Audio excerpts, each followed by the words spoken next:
이 새벽에 하나님의 말씀을 사모함으로 나오신 성도님들을 환영하고 축복합니다. 오늘 우리에게 주신 하나님의 말씀은 히브리서 12장 1절부터 13절까지입니다. 제가 봉독합니다. 이러므로 우리에게 구름같이 둘러싼 허다한 증인들이 있으니 모든 무거운 것과 얽매이기 쉬운 죄를 벗어버리고 인내로써 우리 앞에 당한 경주를 하며 믿음의 주여 또 온전하게 하시는 이인 예수를 바라보자. 그는 그 앞에 있는 기쁨을 위하여 십자가를 참으사 부끄러움을 개의치 아니하시더니 하나님 보좌 우편에 앉으셨느니라. 너희가 피곤하여 낙심하지 않기 위하여 죄인들이 이같이 자기에게 거역한 일을 참으신 이를 생각하라. 너희가 죄와 싸우되 아직 피 흘리기까지는 대항하지 아니하고 또 아들들에게 권하는 것 같이 너에게 권면하신 말씀도 잊었도다 일렀으되 내 아들아 주의 징계하심을 경히 여기지 말며 그에게 꾸지람을 받을 때에 낙심하지 말라. 주께서 그 사랑하시는 자를 징계하시고 그가 받아들이시는 아들마다 채찍질 하심이라 하였으니 너희가 참음은 징계를 받기 위함이라. 하나님이 아들과 같이 너희를 대우하시나니 어찌 아버지가 징계하지 않는 아들이 있으리요. 징계는 다 받는 것이거늘 너희에게 없으면 사생자여 친아들이 아니니라. 또 우리 육신의 아버지가 우리를 징계하여도 공경하였거든 하물며 모든 영의 아버지께 더욱 복종하여 살려 하지 않겠느냐. 그들은 잠시 자기의 뜻대로 우리를 징계하였거니와 오직 하나님은 우리의 유익을 위하여 그의 거룩하심에 참여하게 하시느니라. 무릇 징계가 당시에는 즐거워 보이지 않고 슬퍼 보이나 후에 그로 말미암아 연단 받은 자들은 의와 평강의 열매를 맺느니라. 그러므로 피곤한 손과 연약한 무릎을 일으켜 세우고 너희 발을 위하여 곧은 길을 만들어 저는 다리로 하여금 어그러지지 않고 고침을 받게 하라. 아멘. 저는 인생이 마주한 수많은 고민 중에서 가장 큰 고민을 꼽으라면 자녀 양육을 들 것입니다. 5명의 자녀를 키우고 있지만 부모로서 어떻게 이 아이들을 건강하게 잘 키울 수 있을 것인가? 어떻게 하면 좋은 부모가 될 수 있을 것인가를 늘 자문하며 그 해법을 찾습니다. 육아에 대한 다양한 레퍼런스가 있지만 수많은 사람들 중 유일무이한 존재로 태어난 자녀, 그 사랑하는 자녀가 한 인격을 형성하는 데 있어서 사실 우리 아이들에게 꼭 맞는 레퍼런스가 있는 것 같지는 않습니다. 그러나 분명한 사실은 아직 인격과 성품이 완전히 형성되지 않는 아이들이 잘 자라기 위해서는 부모의 사랑이 밑바탕이 되어야 한다는 것이죠. 그러나 자녀를 향한 부모의 사랑은 아이들 마음에 흡족하거나 늘 좋아하는 것으로만 채워줄 수는 없습니다. 예컨대 사탕을 좋아하는 아이에게 부모가 아이가 좋아한다는 그 명목으로 사탕을 제한 없이 준다고 가정해 봅시다. 아이는 분명 병에 걸릴 것입니다. 아니, 좀 더 극단적으로 표현하자면 죽음에 이르게 될 것입니다. 과연 아이들이 원하는 대로 다 해주는 것이 진정 부모의 사랑이라고 할 수 있을까요? 그렇지 않습니다. 원하는 대로 다 받고 자란 아이들은 인격 형성에 심각한 결함이 생길 것입니다. 자녀의 삶에 나쁜 결과를 초래하는 일에 대해서 부모는 과감히 차단할 수 있어야 합니다. 설사 부모의 조치가 그 자녀의 마음을 아프게 한다고 할지라도 말이죠. 자녀가 잘못된 길로 가고자 하면 다시 돌이켜 바른 길로 갈 수 있도록 적절한 훈육이 필요하다는 것이죠. 오은영 박사는 훈육을 인간의 도리를 가르치는 것이라고 정의합니다. 자녀를 훈육할 때는 단호하지만 따뜻한 태도로 가르쳐야 하고 아이가 잘못된 습관에서 벗어날 때까지 1000번이고 10,000번이고 다시 알려주는 것이 중요하다고 말합니다. 또 아이들을 무조건적으로 받아주는 것과 훈육은 철저히 분리가 되어야 한다고 말합니다. 그만큼 훈육은 아이가 자기 자신의 잘못된 점이 무엇인지 깨닫게 하는 중요한 수단이란 사실을 강조하고 있는 것이죠.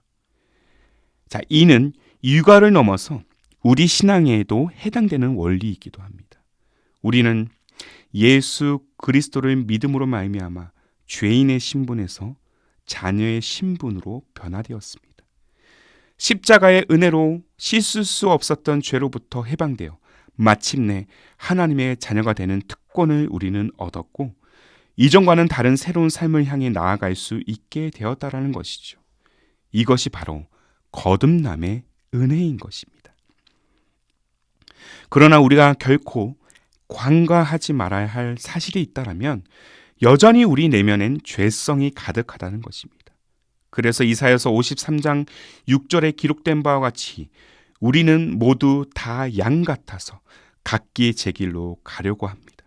쉽게 말해서 늘 자기 멋대로 자기가 원하는 대로 삶을 살아가고자 한다는 것이죠. 때문에 우리 믿음의 여정 가운데 때때로 하나님의 징계와 훈육이 필요한 것입니다. 사랑하는 자녀들이 엇나가지 않도록 때론 벌을 내리시는 부모의 훈육처럼 우리를 향한 하나님의 마음도 동일하다라는 것이죠. 우리에게 징계를 내리시는 이유는 우리를 향한 하나님의 지극한 사랑 때문입니다. 하나님께서 우리를 사랑하지 않으시면 우리가 어떠한 잘못을 저질러도 상관하지 않으실 것입니다. 하나님께서는 예수 그리스도를 통하여 우리를 자녀로 삼으셨고, 예수 그리스도를 십자가에 죽게 하실 만큼 우리를 사랑하시기 때문에 우리에게 징계를 내리시는 것이죠. 이 사실을 히브리서 기자가 동일하게 표현하고 있습니다. 먼저 6절과 7절의 말씀입니다. 주께서 그 사랑하시는 자를 징계하시고 그가 받아들이시는 아들마다 채찍질하심이라 하였으니 너희가 참음은 징계를 받기 위함이라. 하나님이 아들과 같이 너희를 대우하시나니 어찌 아버지가 징계하지 않는 아들이 있으리요. 하나님의 자녀다운 삶은 하나님의 법을 따라 사는 것입니다. 그래서 우리는 하나님의 법 아래 우리 자신을 늘 복종시켜야 합니다. 그러나 이는 단번에 이루어지지 않아요. 여전히 하나님의 법대에 벗어나고자 하는 우리의 죄성, 악한 본능, 교만을 내려놓고 그리스도의 장성한 분량에 이르기까지 우리는 늘 영적 훈련에 매진해야 합니다. 징계도 영적 훈련의 한 과정이기 때문이죠. 때론 하나님의 징계가 우리의 고통이 될 때도 있지만 그 모든 과정이 우리 영혼의 유익이 된다는 사실을 우리는 늘 기억해야 될 것입니다. 자, 본문 10절의 말씀을 잘 보십시오. 그들은 잠시 자기의 뜻대로 우리를 징계하였거니와 오직 하나님은 우리의 유익을 위하여 그의 거룩하심에 참여하게 하시느니라. 하나님은 우리의 유익을 위하여 우리를 징계하시는 분입니다. 우리 구원을 위하여 제 아들 예수 그리스도를 이 땅에 보내셔서 이 땅의 모든 죄의 짐을 짊어지고 십자가의 징계를 받게 하신 것, 그렇게 예수님께서 징계를 받으심으로 우리가 평화를 누릴 수 있게 되었고 그가 채찍에 맞음으로 우리가 나음을 입을 수 있게 하셨는데 하물며 우리를 향한 하나님의 징계는 어떠하겠습니까? 그렇게 징계에 대하여 우리가 생각할 때 하나님의 사랑하시는 아들 예수 그리스도께서 당하셨던 십자가의 고난을 우리는 깊이 묵상해야 될 것입니다.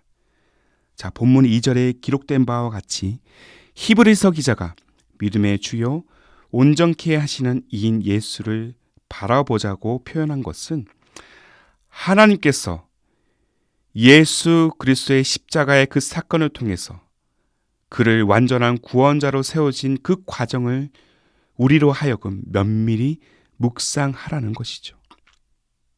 작은 예수로 부름받은 우리의 삶 또한 하나님께서 완전한 자로 세워가기를 원하십니다. 그러니 사랑하는 성도 여러분, 우리를 온전케 하시는 하나님의 인도하심, 때때로 고난이라는 시험을 우리에게 주시지만 그 이면에 우리를 향한 극진하신 사랑을 담은 그 훈육, 이 하나님의 역사하심에 우리는 길이 참으며 믿음으로 끝까지 인내하기를 우리는 구해야 될 것입니다. 바울의 고백처럼 고난은 우리의 참 유익이 됩니다. 우리에게 주어진 시험과 그 징계의 과정을 포기하지 않는 믿음으로 함께 계속해서 통과할 때 본문 11절에 기록된 바와 같이 마침내 의와 평강의 열매를 맺게 할 것입니다. 그 과정이 때로는 달갑지 않고 때로는 슬픔에 이르게 한다 할지라도 말이죠. 훈육을 통한 믿음의 연단을 사랑하는 여러분 피하지 마십시오. 오히려 연단 받을 수 있음에 감사하십시오. 그리고 우리를 완전한 자로 세우시는 하나님의 그 영광과 그 역사 앞에 나아가 함께 이렇게 고백하기를 원합니다. 바울의 고백입니다. 생각하건대 현재의 고난은 장차 우리에게 나타날 영광과 좋게 비교할 수 없도다.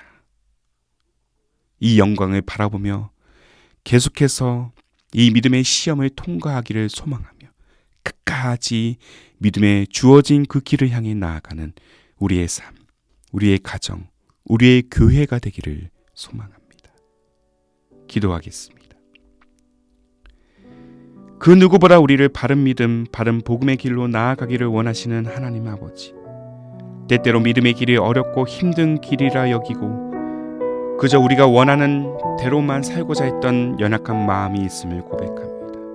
우리의 연약함을 강하게 단련시키시는 하나님, 때때로 주님이 우리를 위해 단행하시는 그 연단의 과정이 참으로 어려울 때가 많지만 그럼에도 계속 엇나가고자 하는 우리들을 끝까지 포기하지 않으시고 단련시키시는 하나님의 사랑을 다시 깊이 묵상하기를 원합니다.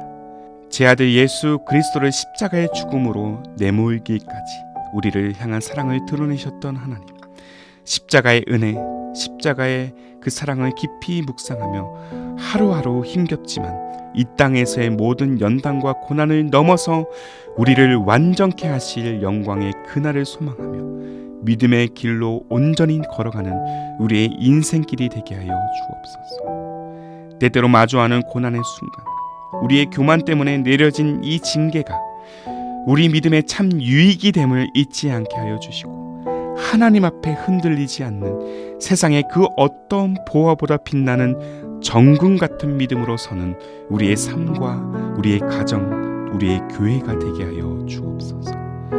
신실한 역사로 우리의 삶을 완전한 구원의 길로 이끄시는 우리 주님 예수님의 이름으로 기도하옵나이다. 아멘. 오늘도 주신 말씀에 따라 두 가지의 기도 제목을 붙들고 함께 간절한 마음으로 기도하기를 원합니다. 먼저는 때때로 마주하는 고난과 징계가 우리 믿음의 참 유익이 됨을 잊지 않게 하시고 세상 보화보다 빛나는 정금 같은 견실한 신앙으로 나아가게 하옵소서.